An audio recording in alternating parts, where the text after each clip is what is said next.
राजनीति, आंदोलन, किसान, करप्शन, गरीबी, इन सभी मुद्दों पर आवाज उठाएगा अब तक न्यूज इंडिया। सत्ता के आगे जब भी सवाल कमजोर पड़ने लग जाए तो सवाल उठाने पड़ते हैं। बोल के लफ्ज आजाद है तेरे, बोल के सच जिंदा है अब तक। विशेष महासभेत उपस्थित सर्वांचं स्वागत करण्यात येत आहे। मी माननीय मुख्य लेखा व वित्त अधिकारी पाटील साहेब यांना विनंती करतो की त्यांनी आयुक्त तथा प्रशासक महोदय यांचं या सभेत पुष्पगुच्छ देऊन स्वागत करावं। आजच्या मालेगाव महानगरपालिकेच्या अंदाजपत्रकीय सभेसाठी उपस्थित अतिरिक्त आयुक्त खडे मॅडम, माझे सर्व सहकारी उपायुक्त, मुख्य लेखा व वित्त अधिकारी श्री गजानन पाटील, लेखाधिकारी डिंबर, मालेगाव महानगरपालिकेतील सर्व विभागांचे विभाग प्रमुख, कर्मचारी, या सभेसाठी विशेषपणे उपस्थित असलेले सर्व पत्रकार बांधव आणि मित्र, जून 2022 मध्ये लोकनियुक्त बॉडी गेल्यानंतर प्रशासकीय कारकीर्द सुरू झाली आणि त्यानंतरचा हा तिसरा अर्थसंकल्प आहे आणि त्यामध्ये माझ्या कार्यकाळातील हा दुसरा अर्थसंकल्प आज इथं सादर करण्यात येत आहे। मागील वर्षीच्या अंदाजपत्रकात ज्या काही गोष्टी घेण्यात आल्या होत्या त्याची अंमलबजावणी करण्यासाठी महापालिकेनं विशेषतः विभाग प्रमुखांनी बऱ्यापैकी प्रयत्न केलेले आहेत। तर मागच्या वर्षी काही मोठ्या योजना महानगरपालिकेला मंजूर झाल्या, ज्यामध्ये अमृत 2 योजनेमध्ये भूमिगत गटार योजना आणि पाणीपुरवठा योजना या महत्वाच्या योजना होत्या आणि त्याची अंमलबजावणी चांगल्या पद्धतीनं शहरात चालू आहे। मागच्या वर्षीचं एक वैशिष्ट्यपूर्ण काम बजेटला आपण घेतलं होतं की सर्व शहरातील सोडियम वेपर बदलून त्याऐवजी LED लॅम्प लावायचे। या गोष्टीला उशीर जरी झाला असेल तरी सुद्धा 2 कोटी रुपये आपण त्यासाठी तरतूद ठेवली होती। त्या 2 कोटीचे LED मात्र आत्ताच मागच्या आठवड्यात म्हणजे याच वर्षात ज्या वर्षाचं बजेट आपण ठेवलं होतं या वर्षामध्ये आपल्याला प्राप्त झाले आहेत आणि पुढील 2 महिन्यामध्ये हे सर्व LED लाईट सोडियम वेपरच्या जागी आपण बसवणार आहोत। परंतु यासाठी आणखी तरतूद आवश्यक होती, कारण सर्व शहरातील जवळपास 20 ते 22 हजार सोडियम वेपर आपल्याला बदलायचे आहे। तर त्यासाठी आणखी 5 कोटीची तरतूद आपण सध्याच्या बजेटला ठेवणार आहोत, ती पुढे आपण घेणार आहोत। म्हणजे ज्या काही वैशिष्ट्यपूर्ण बाबी आपण मागच्या वर्षात घेतल्या त्याची अंमलबजावणी थोडक्यात आपण करण्यास सुरुवात केलेली आहे, हे याद्वारे मला सांगायचं आहे। तर आता 2024-25 अंतिम आणि 25-26 जे अंदाजपत्रक आहे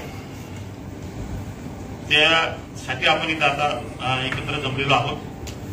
तर या वर्षीचं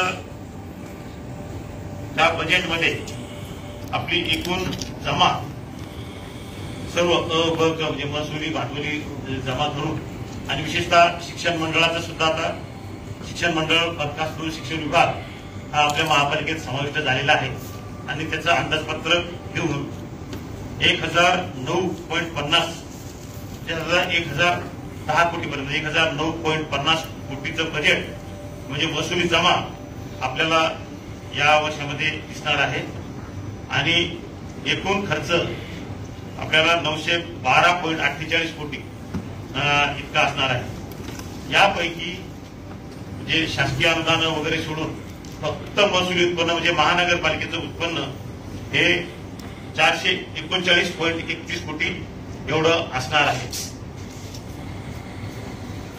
मागील वर्षी आपण घरपट्टीचं रिव्हिजन चालू असल्यामुळं वाढ धरली होती, परंतु त्या वाढीव प्रॉपर्टीवरचं अपिलाचा निर्णय घेणं व त्यांची बिलं देणं याच्यामध्ये थोडा उशीर झाला, पण त्या प्रमाणात उत्पन्न वाढलं नाही। परंतु आता ही पूर्ण प्रोसेस या वर्षाच्या अखेर आपण पूर्ण केलेली असल्यामुळं पुढील वर्षी घरपट्टीचं उत्पन्न आपल्याला मोठ्या प्रमाणात मिळणार आहे। त्यामध्ये आपण जुन्या प्रॉपर्टीना अजिबात टॅक्स वाढवणार नाही, फक्त नवीन प्रॉपर्टीची आकारणी करून त्या वर्षी म्हणजे जर 4 वर्षापूर्वीचं घर असेल तर 4 वर्षापूर्वी, 2 वर्षापूर्वीचं घर असेल तर 2 वर्षापूर्वी म्हणजे पुरावा संबंधित नागरिकांकडून घेऊन या पद्धतीने आपण कर आकारणी करणार आहोत। आता या वर्षीच्या बजेटमध्ये म्हणजे मागच्यापेक्षा वेगळा बदल असा नसला तरी आपण आता सांगितल्याप्रमाणे मालमत्ता करापोटी जवळपास 50 कोटी रुपये आपल्याला अतिरिक्त मिळतील असा अंदाज आजच्या बजेटमध्ये घेतलेला आहे। आता सांगितल्याप्रमाणे जी अंडरग्राउंड म्हणजे भूमिगत गटार योजना जी आपल्याला मंजुरी मागच्या वर्षी मिळालेली आहे, त्याचे मागच्या वर्षी काही रक्कम आपल्याला मिळाली आणि यावर्षी असं अपेक्षित आहे की आणखी 100 कोटी रक्कम या योजनेअंतर्गत आपल्याला मिळेल। त्याचप्रमाणे पाणीपुरवठा योजना जी आहे त्याची 50 कोटी रुपये शासनाकडून आपल्याला मिळतील असा आपण अपेक्षित धरलेला आहे। आता याच्याबरोबरच महानगरपालिकेचा हिस्साही आपल्याला भरायचा असतो 30%, म्हणजे नगरोत्थान योजना असेल, मूलभूत सेवा सुविधा असेल आणि ही कामं शासनाची अंडरग्राउंड भूमिगत गटार योजना आणि पाणीपुरवठा योजना। तर नुकताच आपण UIDF या शासनाच्या योजनेअंतर्गत कर्जाची मागणी आपण शासनाकडे केलेली आहे अल्प दरानं आणि लॉंग टर्मचं आपल्याला त्यापासून हे कर्ज मिळणार आहे। आणि त्यात आपण असे प्रस्तावित केलेलं आहे की भविष्यात आपली आर्थिक परिस्थिती जर चांगली नसेल तर त्या कर्जाच्या माफीसाठी सुद्धा आपण प्रयत्न करावे आणि त्याऐवजी आपल्याला शासनाकडून अनुदानही मिळावं किंवा पर्यायी आपण आपलं जर उत्पन्न वाढवलं तर या कर्जाची आपल्याला आवश्यकता भासणार नाही, अशा पद्धतीनं नियोजन आपण यामध्ये करणार आहोत। शासनाकडून नगरोत्थान योजनेसाठी किमान 60 कोटी रुपये आपल्याला मिळतील असं आपण बजेटमध्ये अपेक्षित घेतलेला आहे। स्वच्छ महाराष्ट्र अभियान याच्या अंतर्गत ज्या काही वेगवेगळ्या गोष्टी आपल्याला करायच्या असतात त्यामध्ये 5 कोटीचं अनुदान आपण याच्यात गृहीत धरलेलं आहे। त्याचप्रमाणे मागच्या वर्षी जे लक्षात आलं की महानगरपालिकेच्या बऱ्याचशा जागांवर अतिक्रमण होतं, म्हणून ज्या काही खुल्या जागा असतील, मोकळ्या जागा असतील, लेवलबंद जागा असतील, आता नवीन तर आपण संरक्षण भिंत मार्गाकडून बांधून घेतो, पण त्या जुन्या ज्या जागा आहेत त्यामध्ये संरक्षण भिंत आपल्या जागेला करून घेणं जेणेकरून अतिक्रमण वाढणार नाही यासाठी आपण अंदाजपत्रकात तरतूद घेण्यात आलेली आहे। त्याच पद्धतीनं बीओटी पद्धतीनं एक आणखी वाढीव 2 ते 3 कामं यावर्षी आपण प्रस्तावित केलेली आहेत, तर त्यासाठी सुद्धा आपण अंदाजपत्रिकेत तरतूद ठेवलेली आहे। सर्वे नंबर 224 इथं बीओटी आपला प्रकल्प आहे, त्यासाठी 1 कोटी तरतूद ठेवलेली आहे। त्याचप्रमाणे सार्वजनिक शौचालयाची साफसफाई ही बाह्य यंत्रणेद्वारे करण्यासाठी आपण जवळपास 1.89 कोटी इतकी तरतूद इथं ठेवलेली आहे। जो महिन्यासाठीचा FSTP प्लॅन आहे त्यासाठी 14 लक्ष एवढी तरतूद आपण ठेवण्यात आलेली आहे। 2 ज्या महत्वाच्या गोष्टी आहेत त्यामध्ये पार्किंगची एक सतत मागणी शहरातील नागरिकांकडून येत होती आणि व्यापाऱ्यांकडून येत होती, तर काही पार्किंगच्या जागा विकसित करण्यासाठी अंदाजपत्रकात आपण 40 लाख रुपयाची तरतूद इथं ठेवण्यात आलेली आहे। यावर्षी एक वैशिष्ट्यपूर्ण काम महानगरपालिका हाती घेत आहे।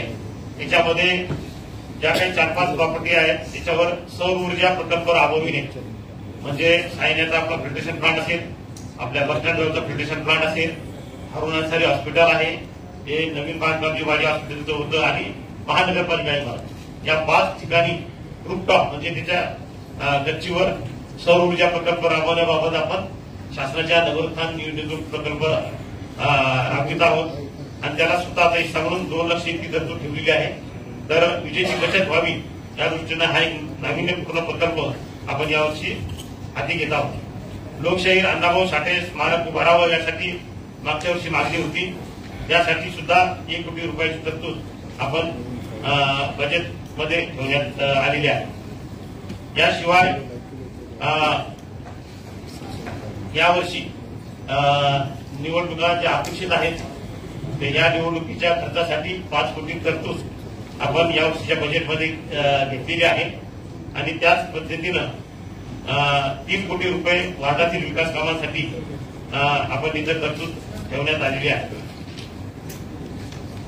राज्य नदी संवर्धन प्रकल्पांतर्गत 15 कोटीचा आराखडा आपल्याला मंजूर झालेला आहे आणि त्या अंतर्गत निधी प्राप्त होण्यासाठी आणि नदी प्रदूषित होऊ नये म्हणून एक योजना राबवण्यासाठी सुद्धा आपण अंदाजपत्रकात तरतूद ठेवण्यात आलेली आहे. कचरा संकलनासाठी सुद्धा 25 कोटीची तरतूद आपण या बजेटमध्ये घेतलेली आहे. उद्यान विकसित करण्यासाठी 1.5 कोटी रुपयाची तरतूद आपण या ठिकाणी करण्यात आलेली आहे. याशिवाय सांडपाणी व्यवस्थापन आणि नागरी व्यवस्थापन तसेच जल प्रदूषण प्रतिबंध नियंत्रण अधिनियमाच्या अंतर्गत सुद्धा कारवाई करण्यासाठी अंदाजपत्रकात तरतूद करण्यात आलेली आहे. याशिवाय शासनानं जो काही नियम घालून दिलेला आहे की दुर्बल घटक, दिव्यांग बंधू भगिनी आणि महिला यांच्यासाठी प्रत्येकी अंदाजपत्रकाच्या 5% म्हणजे महसुली उत्पन्नाच्या 5% रक्कम आपण या ठिकाणी राखून ठेवलेली आहे. याशिवाय मोठा भार महानगरपालिकेवर जो पाणीपट्टीचा पडतो, आपल्याला कल्पना आहे की मागच्या वर्षी आपण शासनाकडे प्रस्ताव पाठवला होता की 5% पाणीपट्टी ही रद्द करावी. तर शासनाकडून त्याबाबत मार्गदर्शन प्राप्त झालं नाही, तर त्या मार्गदर्शनाच्या अधीन राहून आपण मागील वर्षी पाणीपट्टीमध्ये 5% वाढ सुचवलेली नाही, ती स्थगित ठेवण्यात आलेली आहे आणि तसा ठराव महानगरपालिकेकडून करण्यात आलेला आहे. यावर्षी सुद्धा आपण 5% वाढ अंदाजपत्रकात ठेवलेली नाही. तथापि इरिगेशन विभागाची वाढीव पाणीपट्टी म्हणजे आपल्याला कल्पना नसेल, ज्याप्रमाणे आपण 5% पाणीपट्टीमध्ये वाढ करत होतो त्याप्रमाणे शासनानं सुद्धा पाटबंधारे विभागाला त्यांचं पाणी आपल्याला इरिगेशनचं पाणी देण्यासाठी दरवर्षी 10% एवढी वाढ दरवर्षी राहील असं आपल्याला सांगितलेलं आहे आणि फार मोठी रक्कम, त्यामुळे फार मोठा भार त्या रकमेचा महानगरपालिकेवर पडणार आहे. आणि शहरामध्ये जवळपास 1,30,000 आपल्या प्रॉपर्टीज आहेत, त्यापैकी फक्त 67 ते 68,000 प्रॉपर्टीजना नळ कनेक्शन आहे. म्हणजे उर्वरित जवळपास तेवढे 60 ते 65,000 घरांना अजूनही नळ कनेक्शन नाही, परंतु सदरील घरं महापालिकेचं पाणी पिण्यासाठी वापरतात. म्हणून यावर्षी मी प्रथमच असा निर्णय घेतलेला आहे की जे रहिवासी घरं असतील आणि ज्यांना नळ कनेक्शन नसेल अशा घरांना 1,500 रुपये विशेष पाणीपट्टी लावण्याचा निर्णय महापालिकेनं घेतलेला आहे, जेणेकरून आपण जी पाणीपट्टी वाढ करतो ती न करता आणि गिरणाचं जे आपल्याला वाढीव पाणीपट्टी आपल्याला द्यावं लागते त्याची आणि पाणीपट्टी पाणी योजनेवर होणारा खर्च आस्थापना असेल, रसायनं असतील, दुरुस्ती असेल, तो भरून निघण्यासाठी 1,500 रुपये रहिवासी विभागासाठी आणि बिगर रहिवासी मालमत्तांसाठी 2,500 रुपये ही एक विशेष पाणीपट्टी आपण मालमत्ता कराच्या बिलामध्ये ऍड करणार आहोत, जेणेकरून पाणीपट्टीचा जो रेशो आहे खर्च आणि उत्पन्न हे चांगल्या प्रकारे राहता येईल ही बाब. आणि याशिवाय मागच्या 15 ते 20 वर्षापासून आपण बरेचसे दाखले वगैरेचे रेट वाढवलेले, म्हणजे अगदी कुठं 2 रुपये 5 रुपये असे दर आहेत. तर त्यासाठी सुद्धा त्याचा अभ्यास करून आणि नागरिकांच्या हातात सुद्धा मागून त्यामध्ये एक थोडीशी अत्यल्प वाढ करण्याचा संकल्प आहे.